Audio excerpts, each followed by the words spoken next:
Effectivement, Monsieur le Président, Messieurs les assesseurs, la défense entend dupliquer et j'avoue qu'elle s'efforcera autant qu'elle peut pour ne pas revenir sur ce qui a déjà été développé.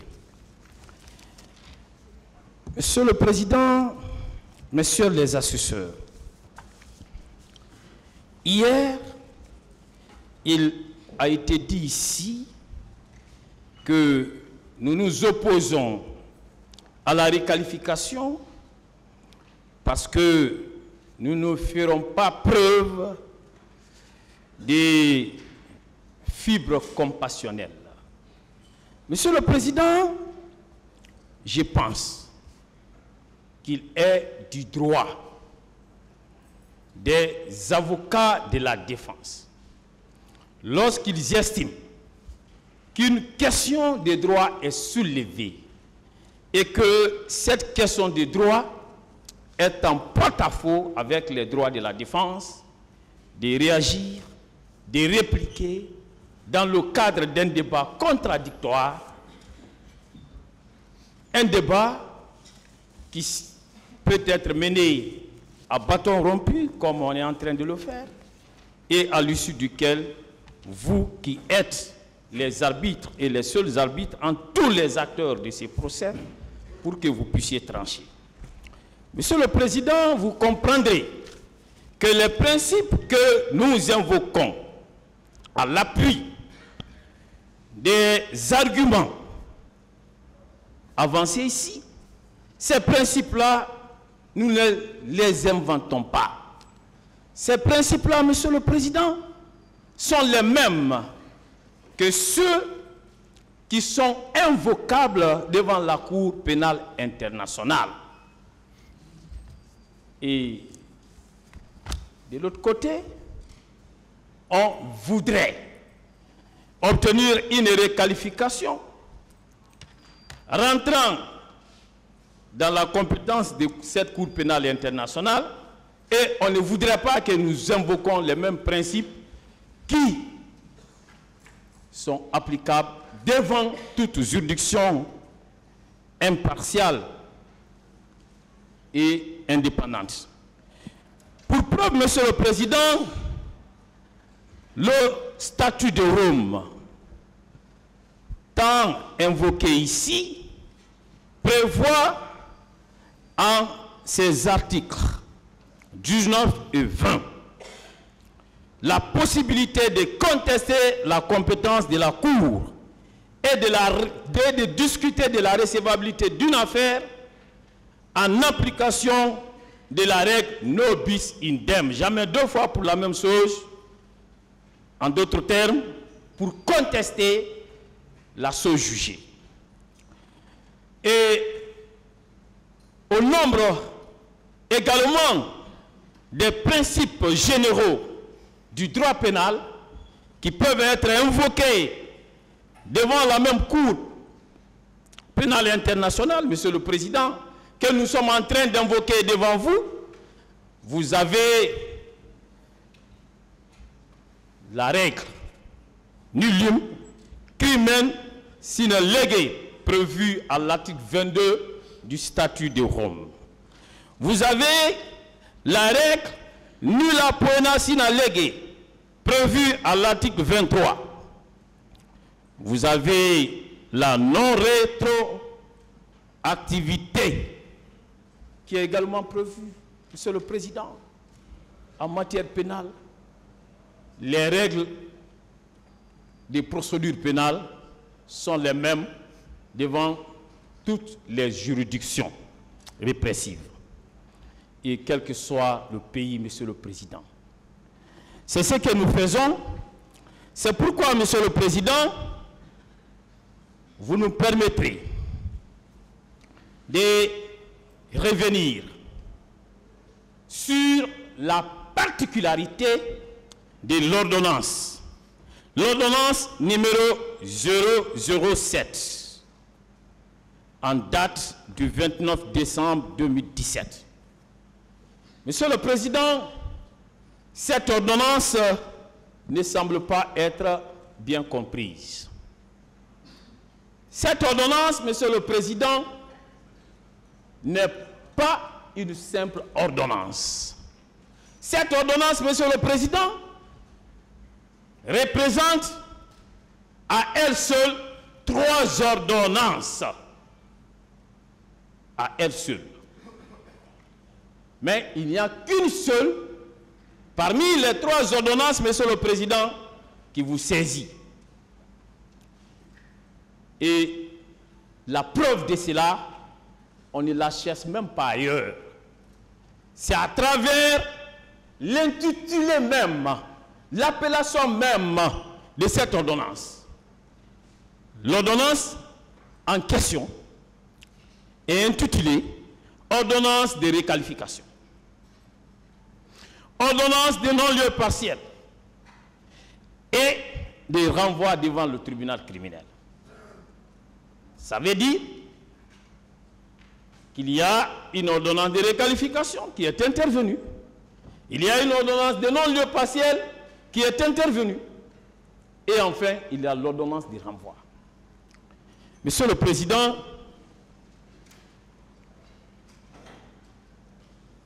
par rapport à chacune de ces ordonnances, nous savons que le législateur est très clair.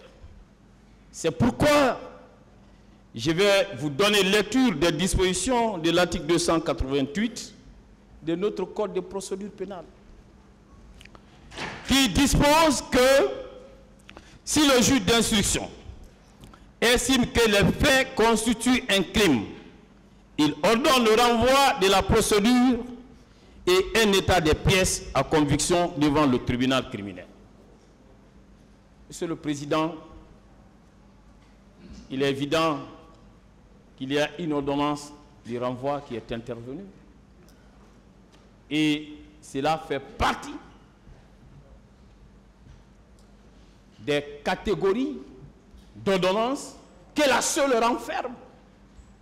Monsieur le Président, vous avez l'article 289 du même Code de procédure pénale qui dispose des ordonnances comportant un non-lieu partiel peuvent intervenir en cours d'information, peuvent intervenir dans les mêmes conditions des ordonnances de renvoi partiel lorsque sur l'un ou plusieurs des faits dont le juge d'instruction est saisi, les charges recueillies apparaissent suffisantes. Monsieur le Président, nous sommes d'accord avec le ministère public lorsqu'il dit que l'ordonnance de renvoi vous saisit des faits et des personnes. Mais l'ordonnance de renvoi, pas l'ordonnance de non-lieu partiel, pas l'ordonnance de requalification. Monsieur le Président, l'ordonnance de renvoi vous saisit des faits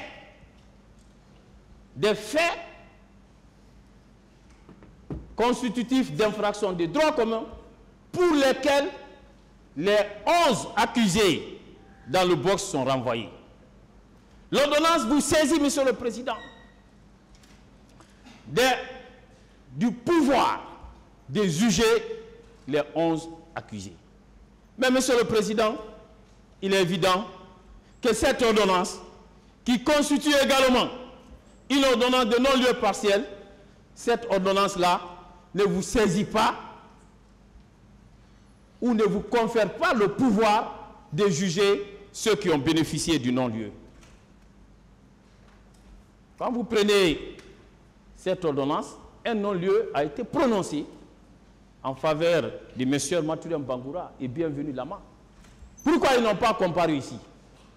Parce qu'il est évident que l'ordonnance qui a été rendue, que l'ordonnance en date du 29 a également statué sur le renvoi et sur le non-lieu. Dès lors qu'il y a non-lieu en faveur d'une personne, même si le juge d'instruction a statué par la même décision, alors ça veut dire que le juge devant lequel il y a eu renvoi ne peut plus juger ces personnes. Ça, c'est une évidence. Mais, Monsieur le Président, qu'est-ce qu'on ne veut pas admettre? On admet les effets attachés à cette ordonnance en ce qui concerne ces dispositions, ces rapportant au non-lieu partiel en faveur de M. Matouré Bangoura, en faveur et de Bienvenu Lama. Mais on ne veut pas admettre ces dispositions en ce qui concerne la requalification. Monsieur le Président, cette ordonnance est intervenue et cette ordonnance a procédé à la requalification des faits concernant les crimes contre l'humanité et la responsabilité pénale du commandement militaire. Nous ne reviendrons plus sur ça. Pour preuve, vous n'avez jamais entendu qui que ce soit ici, en tout cas en notifiant les charges, vous n'avez jamais parlé de ça. Monsieur le Président, il s'agit de cette requalification. Nous disons que cette question de requalification a fait l'objet d'une décision contre laquelle toutes les voies de recours ont été exercées et sont à date définitive. Sinon, nous savons, Monsieur le Président, que l'ordonnance de renvoi qui vous saisit des faits et qu'en tant que juridiction de jugement, vous êtes maîtresse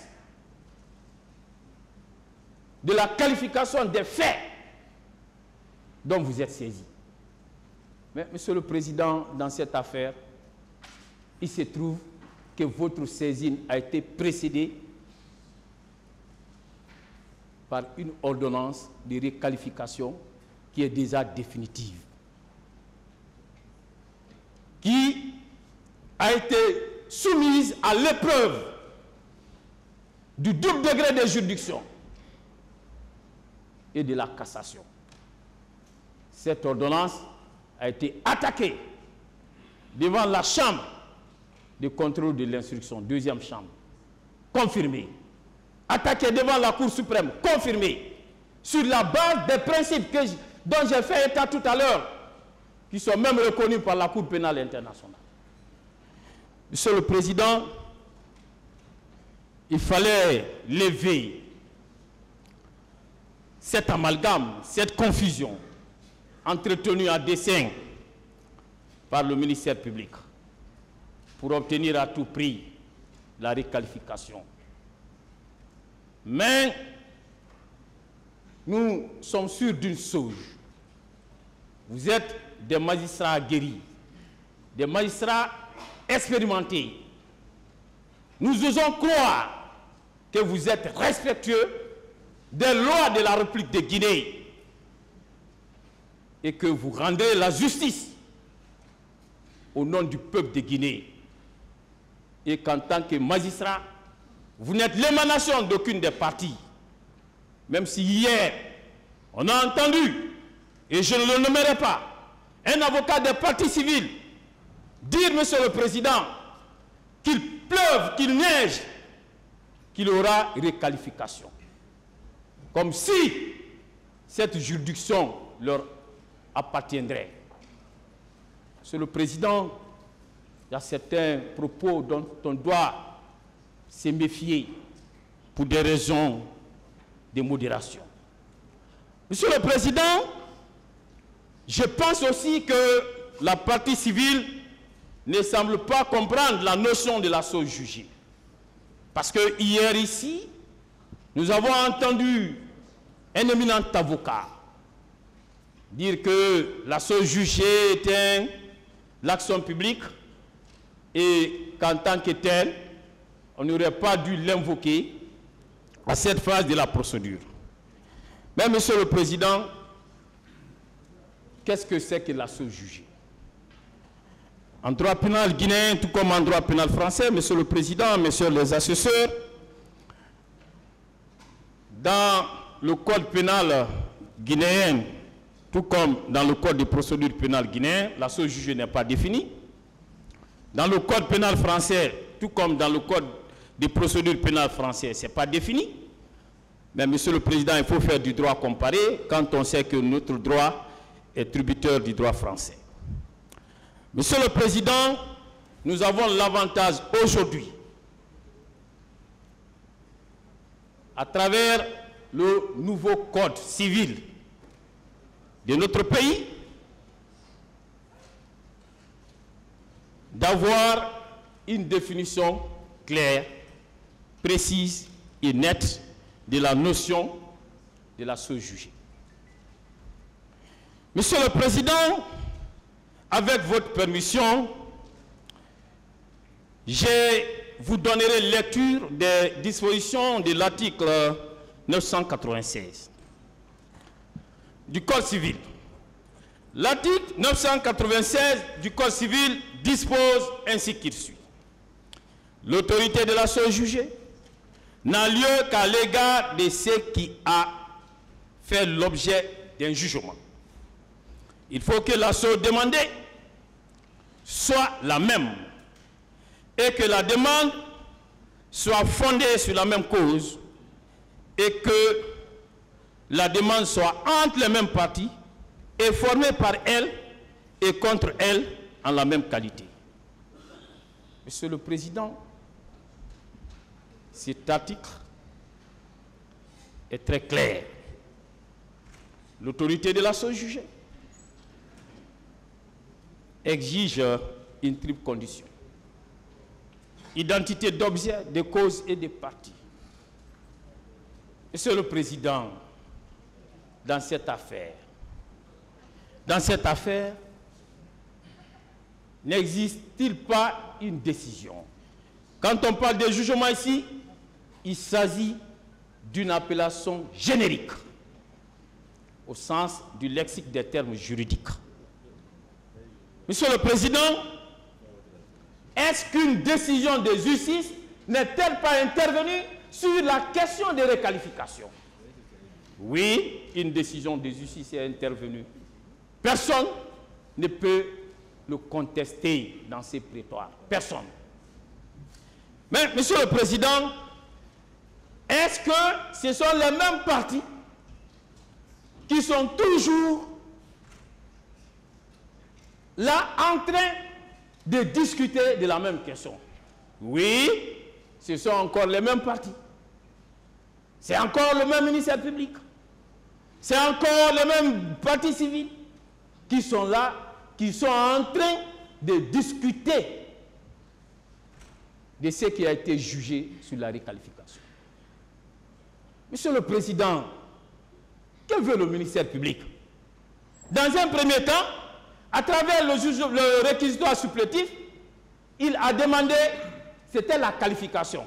Il a demandé la qualification des crimes contre l'humanité, des responsabilités pénales de commandement. Il l'a obtenu. Il a demandé encore, il est revenu à la charge, il a demandé la requalification des mêmes crimes en complicité. Il l'a obtenu. Maintenant, ce n'est ni la qualification qu'il demande, ni la requalification qu'il demande, mais la requalification. La requalification. Où allons-nous avec ça, Monsieur le Président? Ce sont les mêmes partis, identité des partis.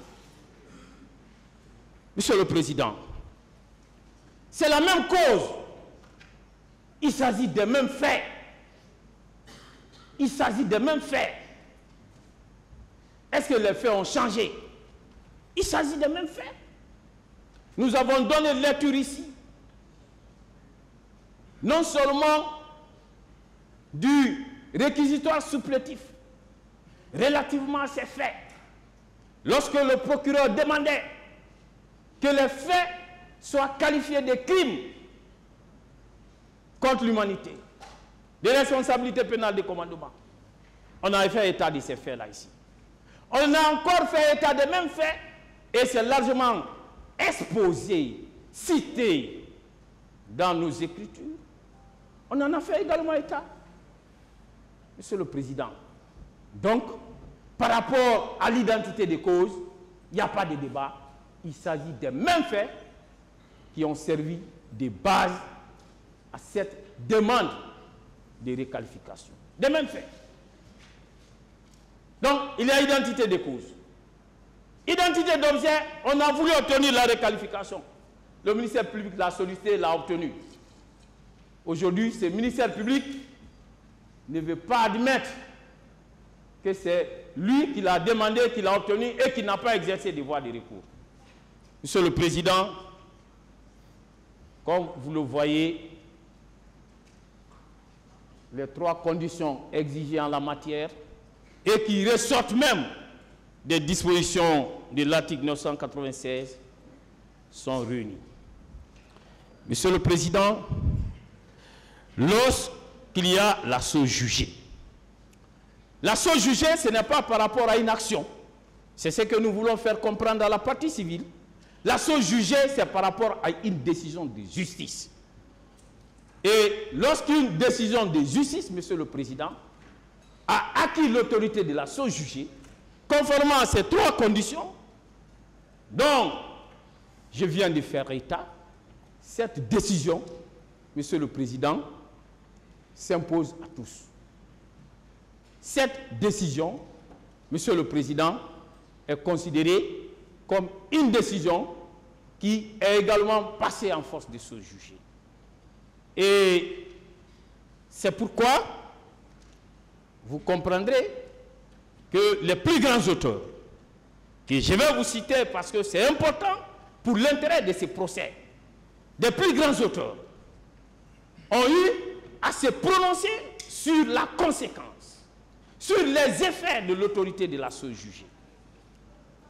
Lorsqu'une affaire a fait l'objet d'une décision de justice devenue définitive et irrévocable, parce qu'elle ne peut plus être attaquée, soit parce que toutes les voies de recours ont été épuisées, soit parce qu'aucune voie de recours n'a été exercée dans le délai imparti, cette décision devient désormais l'expression d'une vérité, d'une présomption de vérité irréfragable qui s'impose à tous. Parce qu'il va falloir que par rapport à une question soumise à la justice, que l'on s'arrête à un moment, Monsieur le Président. C'est pourquoi, Monsieur le Président, vous me permettrez de vous donner lecture d'éminents professeurs de droit qui se sont aussi prononcés sur les effets qui s'attachent à l'autorité de la chose jugée.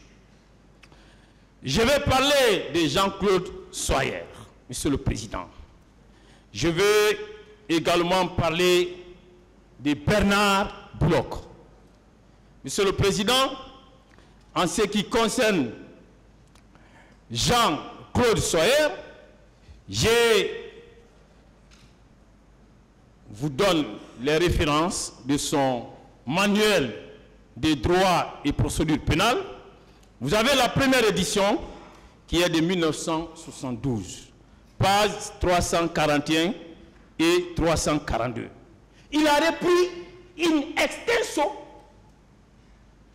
ce qu'il a écrit dans cette première édition, dans sa 21e édition qui est de 2012, Monsieur le Président. Vous avez M. Bernard Bloch aussi, qui dans son précis de procédure pénale, 21e édition, aux pages 1139 et 1150, aussi a eu à dire exactement la même chose. Monsieur le Président, Messieurs les assesseurs, ces éminents professeurs d'ici, lorsqu'aucune des 3 voies de recours que nous venons d'exposer ne peut plus être exercée, l'opposition appelle et cassation, soit parce qu'elles ont été exercées déjà, soit parce que le délai dans lequel elles peuvent être formées est expiré, le jugement acquiert la force exécutoire et l'autorité de la chose jugée. acquiert la force exécutoire et l'autorité de la chose jugée. Force exécutoire, Monsieur le Président, cela veut dire que l'exécution par la force en est possible. Monsieur le Président, l'exécution par la force devient possible. Et qui doit exécuter cette décision? Celui qui aurait dû l'exécuter, c'est lui qui est là en train de la contester. En matière pénale, tout le monde sait que c'est le procureur qui met à exécution les sentences pénales. Au lieu d'exécuter cette décision, au lieu d'être le garant pour la protection de cette décision, Monsieur le Président, c'est lui qui veut remettre en cause l'autorité de la chose jugée qui s'y attache. C'est lui qui veut remettre en cause la force exécutoire qui s'y attache. Monsieur le Président, comme deuxième conséquence, c'est l'autorité de la chose jugée. Cela veut dire que la décision est considérée comme l'expression, c'est ce que je disais tantôt, de la vérité en vertu d'une présomption absolue, une présomption absolue de la loi. Et que dès lors, l'exercice d'aucune action ne pourra aller à l'encontre de ce qui a été jugé. Il faut, en effet, que les procès aient une fin. Il faut, en effet, que les procès aient une fin et qu'il vienne un moment où la chose jugée ne puisse plus être contestée, Monsieur le procureur. Et il ne se limite pas là. Pour terminer, ils disent toute action allant à l'encontre de la chose jugée se heurtera à l'exception des choses jugées. Toute action. Et aujourd'hui, qu'est-ce que le ministère public recherche à travers cette requalification? C'est rendre poursuivable les faits de crimes contre l'humanité, les faits de responsabilité de commandement des chefs militaires à l'égard de nos clients, alors qu'il y a déjà des décisions de justice qui disent qu'on ne peut pas les poursuivre pour ces faits en raison du principe de la légalité, en raison de la non-rétroactivité de la loi pénale. Dans ces conditions, si le ministère public réussit dans son entreprise, si la partie civile réussit dans son entreprise, n'est-ce pas, Monsieur le Président? C'est pour rendre les poursuites, le jugement et éventuellement une condamnation possible. Est-ce que cela peut être possible si l'action publique n'est pas mise en mouvement? C'est pourquoi, à juste raison, on a invoqué la chose jugée et elle mérite d'être retenue et elle fait obstacle à ce que le tribunal revienne sur cette chose jugée. Monsieur le Président, ce qui m'a d'ailleurs écœuré dans le raisonnement du ministère public. Pour le ministère public, la chose jugée n'est applicable seulement que devant les juridictions de jugement et non devant les juridictions d'instruction. Ah non, la requalification demandée et obtenue, c'était devant les juges d'instruction. Mais Monsieur le Président, ça veut dire quoi? Quelle est cette décision de justice qui ne peut pas acquérir l'autorité de la chose jugée? Que le ministère public nous sorte un seul texte de loi qui lui permette de faire cette affirmation. Nul ne peut disposer là où la loi n'a pas disposé. La chose jugée concerne toutes les décisions de justice. La chose jugée, Monsieur le Président, est applicable aussi bien devant les juridictions d'instruction que devant les juridictions de jugement. C'est ça le droit. Et c'est ce que nous vous demandons de proclamer à travers la décision que vous entreprendrez. En le faisant, vous n'aurez rendu service à personne. Vous n'aurez fait que vous acquittez d'une mission que le Bobob appelle mission sacerdotale. Monsieur le Président, je continue cette fois-ci par rapport à la question d'applicabilité du traité. Et par rapport à cette question, savez que nous avons rappelé ici que les partis civils ont invoqué les dispositions de 2 constitutions, voire même de 3 constitutions. La constitution du 23 décembre 1990, la constitution du 7 mai 2010 et la constitution du 20 mars 2020, Monsieur le Président. En disant que toutes ces constitutions prévoient qu'un traité ratifié et publié au journal officiel a une valeur supérieure à toute autre loi de la République. Mais, Monsieur le Président, nous avons rappelé que les partis civils ont à dessein passé sous silence les articles 52 de la loi fondamentale de la Constitution du 23 décembre 1990, l'article 72 de la Constitution du 7 mai 2010, Monsieur le Président, parce que ces articles prévoient clairement que c'est la loi qui détermine les infractions, les peines qui leur sont applicables et la procédure.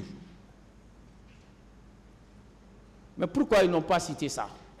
Pourquoi le législateur, Monsieur le Président, qui sait très bien, le constituant je veux dire, qui sait très bien qu'un traité ratifié, publié, a une valeur supérieure aux autres textes de loi, pourquoi le même législateur a pris soin de dire que pour la répression, il faut une loi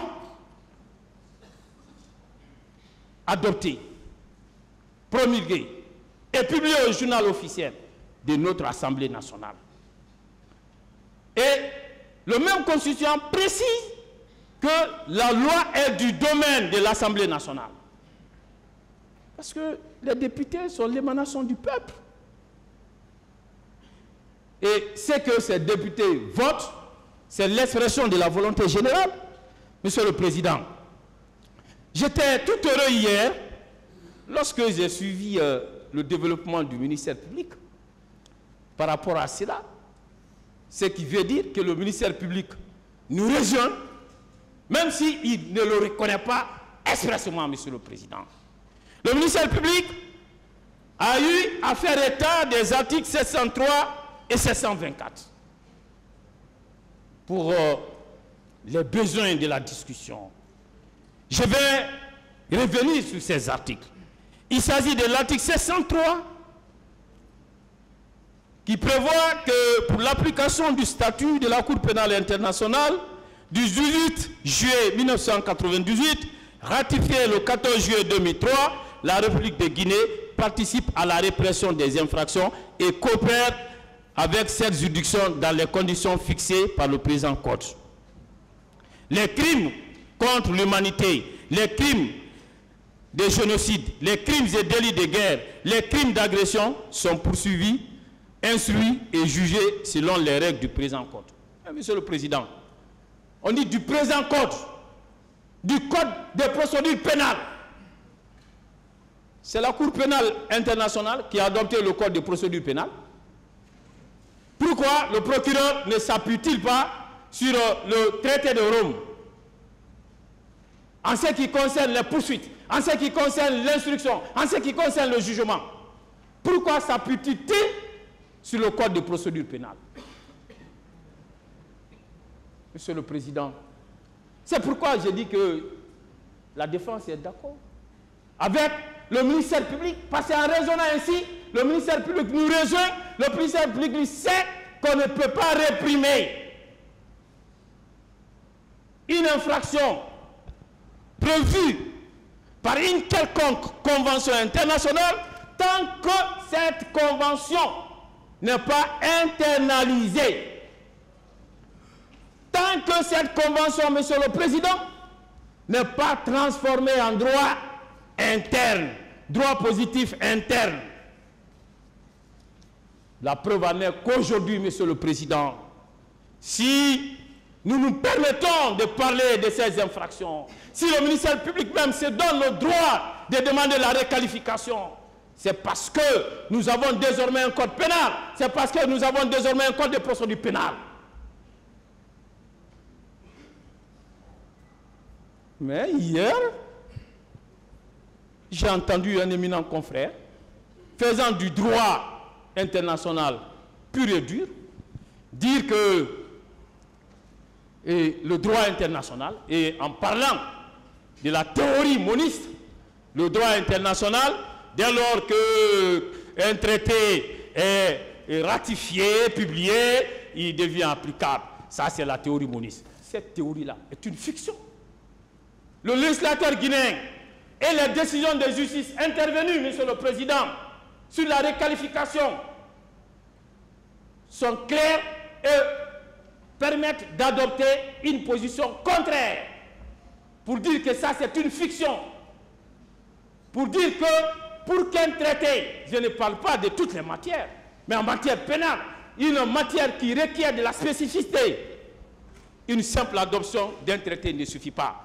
Vous ne pouvez pas prendre un traité à l'état pur et venir l'invoquer en matière pénale, comme vous le ferez en matière commerciale, comme vous le ferez en matière de questions d'enfance, comme vous le ferez, etc., etc., dans d'autres matières. En droit pénal, ce n'est pas possible. En raison même, Monsieur le Président, du principe de territorialité de la loi pénale. En raison du principe de territorialité de la loi pénale, qui voudrait que seules les juridictions nationales soient compétentes pour se prononcer conformément à la loi nationale sur les infractions commises sur le territoire national. Ça, c'est une évidence. Monsieur le Président, c'est pour vous dire que ce n'était pas du tout intéressant de nous parler d'une fiction juridique. Dans aucun pays du monde que l'on tente de classer moniste ou dualiste, vous ne verrez dans aucun pays du monde réprimer des infractions prévues par une convention internationale sans l'avoir internalisée. Il n'y en a pas. Je mets la partie civile au défi d'en rapporter la preuve du contraire. Monsieur le Président, on est allé jusqu'à nous parler de l'affaire de Laurent Gbagbo et de Charles Blé Goudé. Est-ce que les contextes sont les mêmes? Est-ce que les faits sont les mêmes? Nous disons non. En ce qui concerne ceux-ci, ils ont été déposés par leur État à la Cour pénale internationale. Est-ce qu'on est dans ces cas de figure ici? Nous disons non. Alors faisons attention aux exemples inappropriés.